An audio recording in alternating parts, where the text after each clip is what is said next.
Ազգային ժողովի մեծարգո նախագահ, հարգելի պատգամավորներ, գործընկերներ,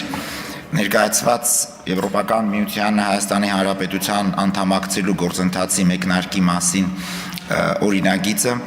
ինչպես արդեն նշվեց, առաջին ընթերցումից հետո լրամշակվել է եւ արժանացել է Եվրոպական ինտեգրման հարցերի մշտական հանձնաժողովի դրական եզրակացությանը մարտի 24-ին։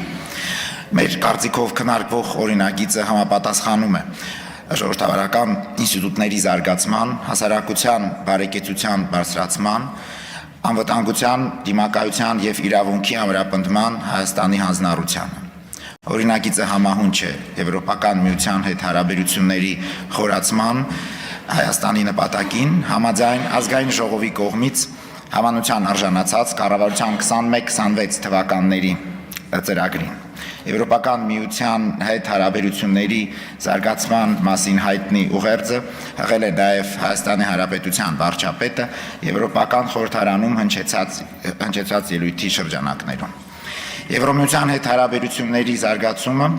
համապատասխանում է նաև Հայաստանի կառավարության որդեգրված, բալանսավորված եւ բալանսավորման արտաքին քաղաքականությանը, ուղղված տնտեսական եւ անվտանգային համագործակցության դիվերսիֆիկացմանը, գործընկեր երկրների եւ կառույցների հետ հարաբերությունների խորացմանը։ Մեր արտաքին քաղաքականության համատեքստում առանձնահատուկ կարևորություն է ներկայացնում Եվրոպական միության եւ ԵՄ անդամ երկրների հետ Հայաստանի փոխգործակցության աննախադեպ դինամիկան, որն արտահայտվել է համագործակցության գրեթե բոլոր ոլորտներում։ Եզրափակելով ցանկանում եմ եւս մեկ անգամ ընդգծել, որ օրինագիծի ընդունումն ինքնին չի հանդիսանում Եվրոպական միությանը Հայաստանի անդամակցության հայտ, այնուամենայնիվ այն հաղորդում է Եվրոպական միության հետ գործընկերության